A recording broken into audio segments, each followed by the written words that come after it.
You are in a completely silent room, surrounded by people, all trying very hard to make no sound. It is the quietest moment of the entire meeting. And then, from somewhere deep inside you, it happens.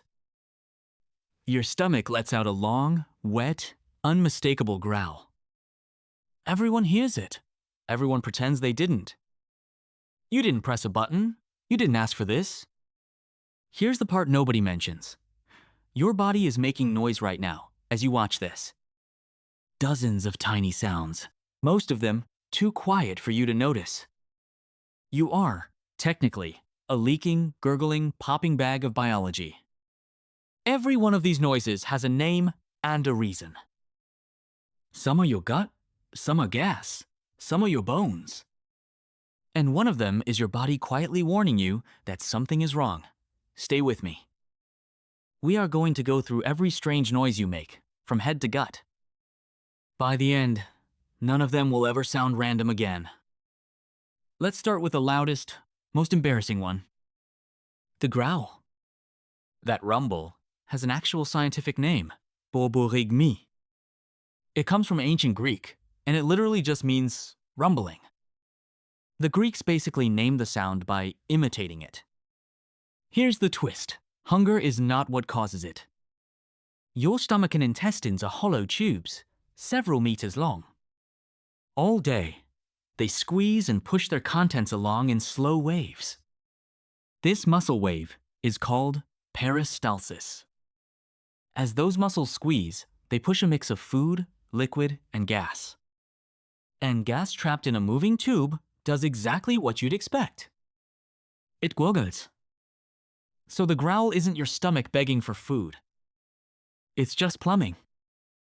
But here's why it gets louder when you're hungry. When your stomach is empty, there's no food to muffle the sound. It's like knocking on a full box versus an empty one. The empty one is louder. Your empty gut is the empty box. And empty guts don't just sit there quietly waiting. Roughly every 90 minutes, an empty stomach starts a cleaning cycle. Scientists call it the migrating motor complex. It's a wave of strong contractions that sweeps leftover debris out. Think of it as the janitor shift for your intestines. That housekeeping wave is a big reason your stomach growls between meals. So that meeting room growl, your gut was just doing the dishes. Loudly. At the worst possible moment. Now, that noise was gas moving inside a tube. The next one is the opposite, a tiny explosion inside your own body. And most people think it's terrible for you. They're wrong. The crack. You've done it. You pull your fingers and they pop. That sound is weirdly satisfying and weirdly loud for such a small joint. For decades, nobody actually knew what made the pop. The joints in your fingers are wrapped in a capsule of fluid. That fluid is called synovial fluid, and it lubricates the joint. Dissolved inside it are gases, including nitrogen. When you pull the joint apart, the space inside suddenly gets bigger. The pressure drops, and a gas bubble forms in the fluid. In 2015, scientists filmed this happening inside an MRI machine. They watched a bubble appear at the exact instant of the pop.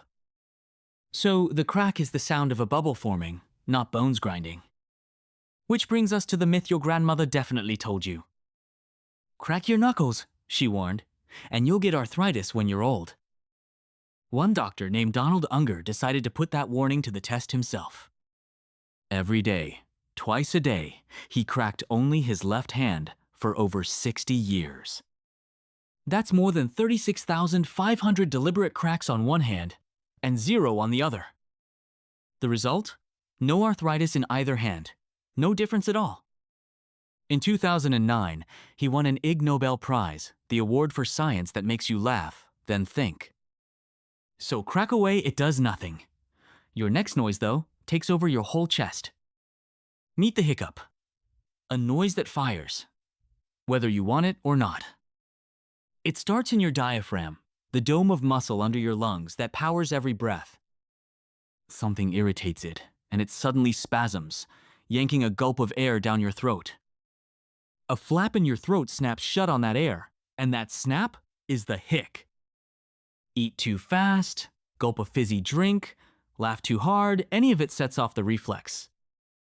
One man, Charles Osborne, hiccuped non-stop for 68 years and never found the off switch. Holding your breath, a fright, a spoonful of sugar that cures are mostly folklore. Now the loudest thing your body does on purpose, the sneeze. It begins when something irritates the lining of your nose, dust, pepper, a stray hair. Your body answers with a blast that can fling droplets up to 8 meters across a room. About 1 in 4 people sneeze just from stepping into bright sunlight, the photic sneeze reflex. And when it fires, most English speakers make the same sound, achoo. Why that word? The ah is you sucking in air. The choo is it exploding back out. But the exact sound is learned. Germans sneeze hach, the Japanese hakushon. You also can't keep your eyes open. The sneeze forces them shut every single time. And no, forcing them open won't make your eyeballs pop out. That's pure myth. The yawn might be the strangest noise here, because nobody fully knows why it exists. It's a slow, involuntary inhale that stretches your jaw wide and floods your lungs. The old idea that yawning tops up your oxygen turned out to be wrong. The leading theory now: a yawn cools an overheating brain like a built-in fan. Here's the eerie part. Reading this, you'll probably yawn within the next few minutes. It's contagious across a room, through a screen, even your dog can catch it from you. The more contagious yawns hit you, the more empathy you tend to have, strange but measured. Now find a truly silent room and listen. Hear that faint, high-pitched ringing? That ringing is tinnitus, a sound with no source anywhere outside your head. Your brain, starved of real input, sometimes invents a tone just to fill the silence. A few seconds of ringing now and then is completely normal. Everyone gets it. But loud concerts and headphones flatten the tiny hair cells in your ear that catch sound. Which is why they never fully stand back up, but your ears make a friendlier noise too. On a plane taking off, your ears go muffled, then pop with a tiny whoosh. Deep inside, a narrow passage called the eustachian tube links your middle ear to your throat. Its whole job is to keep the air pressure inside your ear equal to the air outside. When outside pressure drops fast, the tube stays pinched shut, and everything sounds muffled.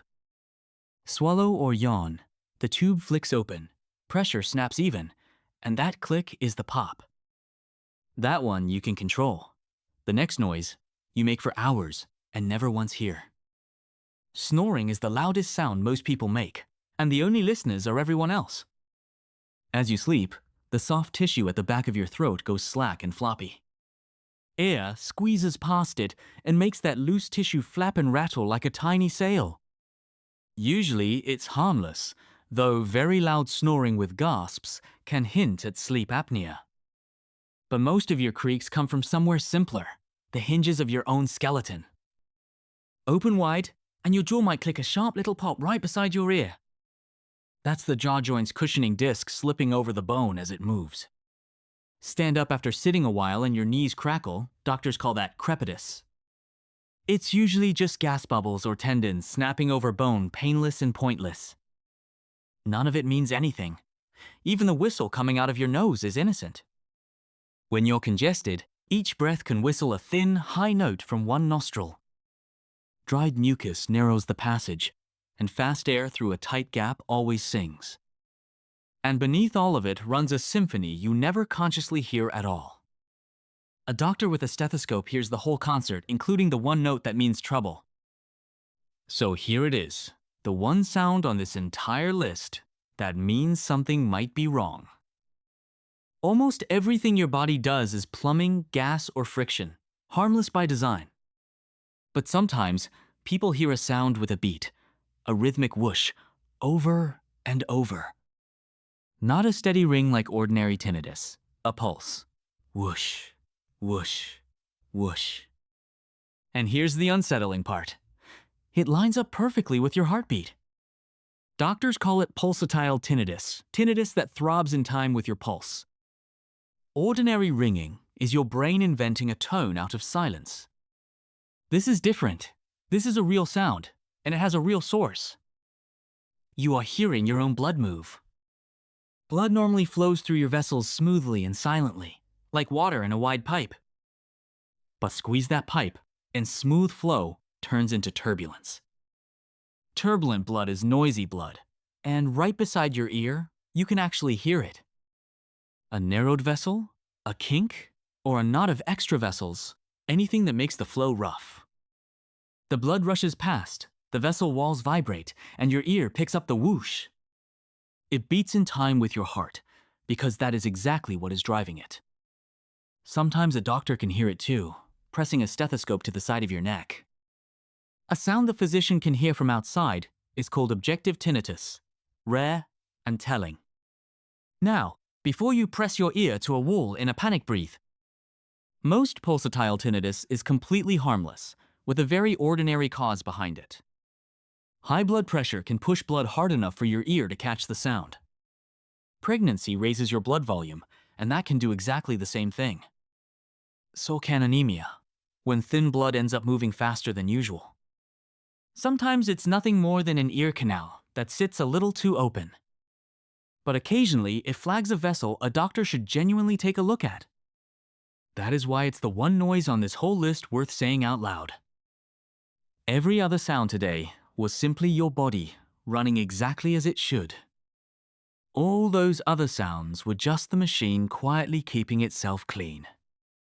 This one is different. This one is your body quietly filing a report. A whoosh with a heartbeat is the single note worth having someone check. Not to frighten you, to reassure you, because now you know which sound matters. Which brings us all the way back to that meeting room. The one where the air feels heavy and nobody has spoken for 20 seconds. A man named Ivo sits at the table, quietly hoping his body will stay silent. It will not. Somewhere deep in his gut, an empty tube contracts right on schedule. Fluid and air get squeezed through a narrow bend, and the room hears everything. The growl, loud, wet, and impossibly well-timed.